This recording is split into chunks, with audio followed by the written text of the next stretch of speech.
experienced in Mali, Burkina Faso, and Guinea are decisively managed and overcome.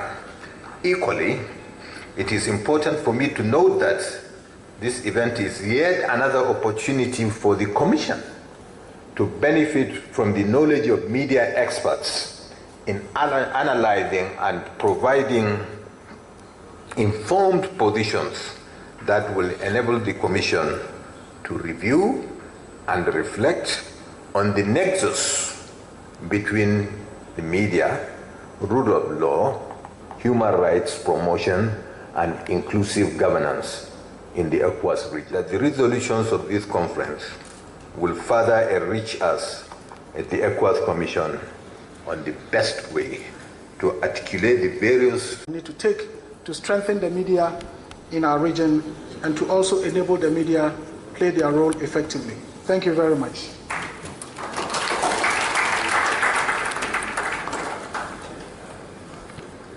Thank you very much. The atmosphere looked promising enough for many to venture to talk about consolidating democracy in many of our countries. Today, we are here and everywhere else bemoaning the frightening prospect of democratic recession all over our continent, because we are unfortunate witnesses and beneficiaries of a steady decline from the ideals, values, principles, as well as the practical gains and benefits of human rights, democracy, rule of law, and good governance. Colleagues and friends, where have we as a people come from to where we are today?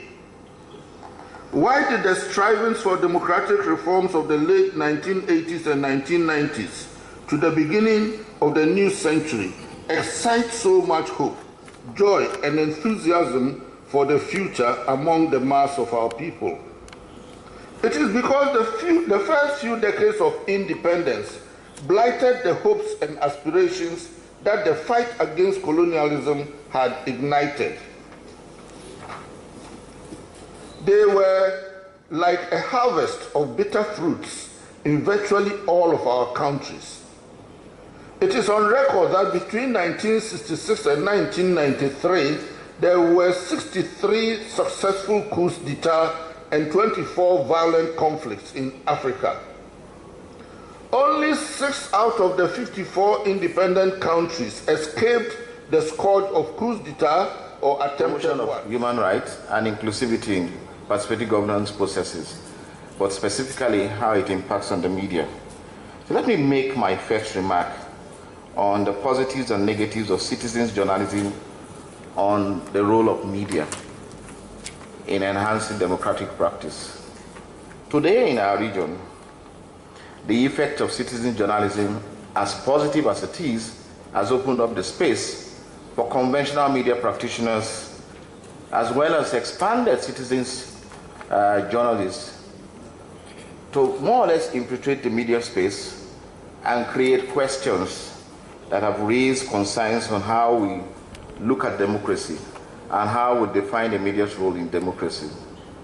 In the onset in the region, you had the conventional and mainstream media properly regulated and managing information as they ought to. But today, with the inroad of citizens journalism, a lot of setback has come into the space. And political actors have chosen to use citizens journalism from the back end to promote crisis that even democracy itself is finding it very difficult to manage.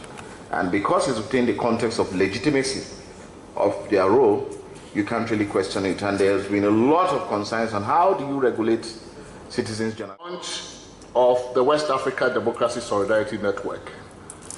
When we started the conversation, only Mali, I think, had suffered a coup d'etat.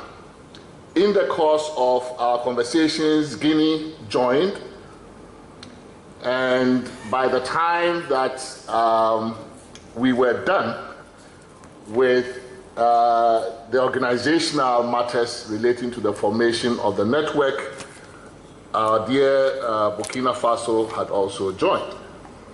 But for us, it wasn't really the unconstitutional changes of government or the coups d'etat that were really the triggers for forming this organization or network. It was other things we had observed about democratic decline across the board, even in countries that were not, and we did not expect, would go the way of the Malis or the Guineas or the Burkina Fasos. So we had been concerned for some time.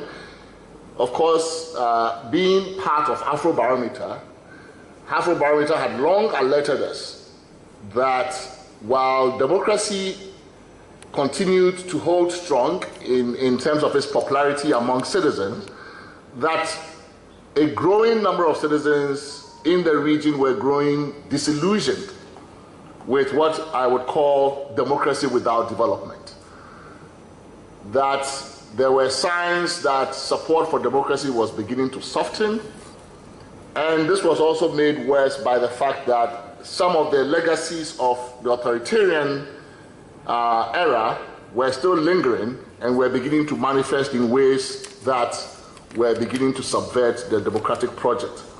So we thought it would be a good idea to begin to band together as civil society across borders so that we would have the opportunity to engage in solidarity with one another and also in collective action, including in engaging with ECOWAS to try and address the problem of democratic backsliding. The Media Foundation of West Africa and a host of other civil society organizations across the region for their joint collaboration in launching the Wademos here in Accra last month.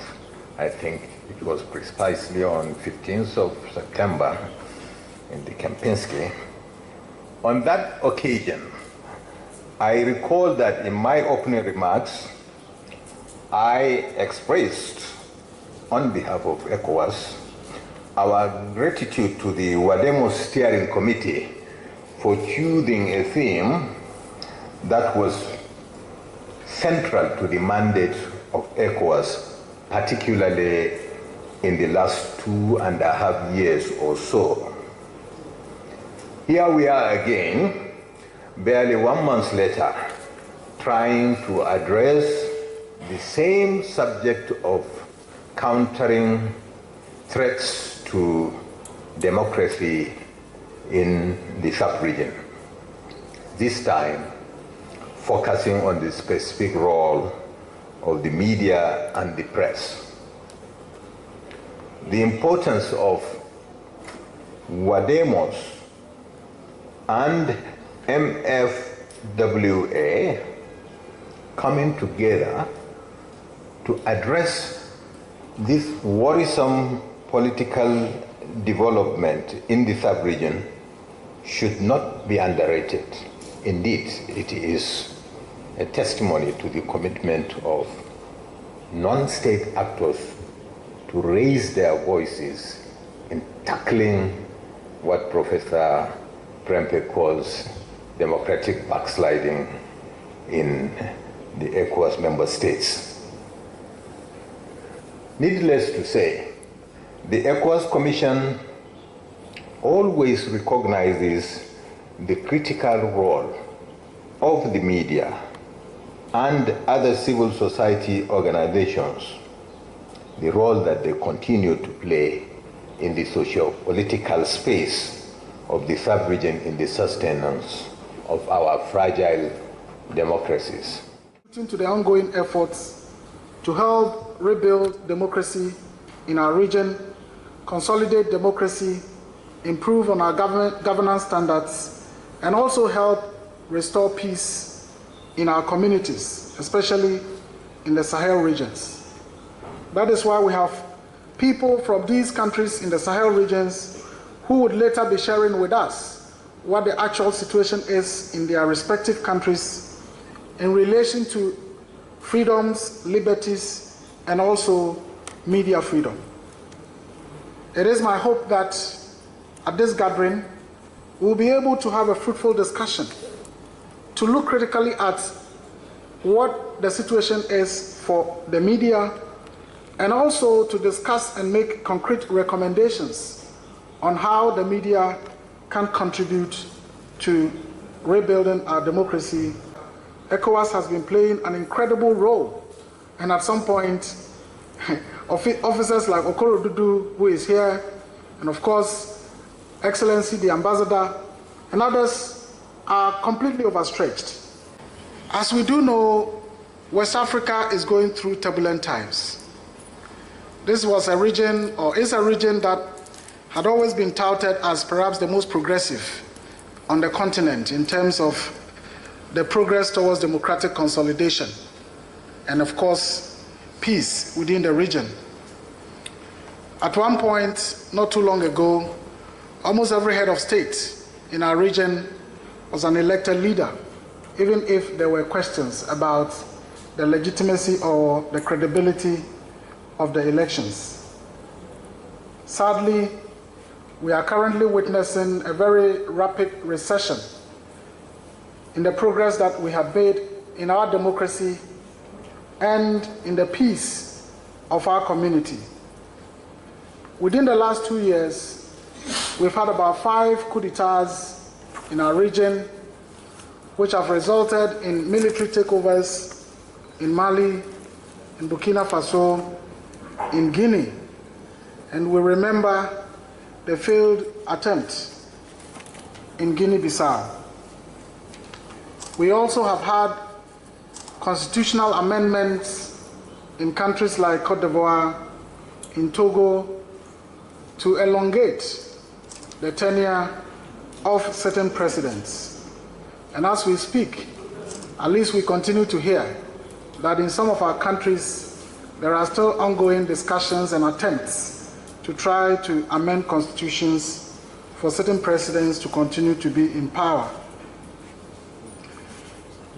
Apart from these issues of military takeovers, coups d'etats, and attempts to amend constitutions, we are also ravaged by the ongoing activities of terrorist and fundamentalist groups, particularly in the Sahel regions. In some of our countries, we are told about half of the territories are under the control of terrorist groups. In fact, in Burkina, people say that more than half of the country is now in the hands of terrorist groups.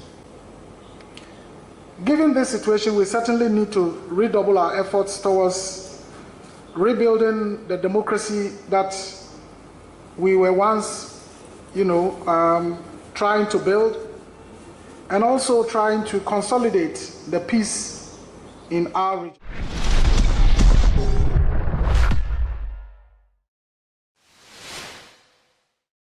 Thank you for watching Nation One TV. Kindly subscribe for more news updates.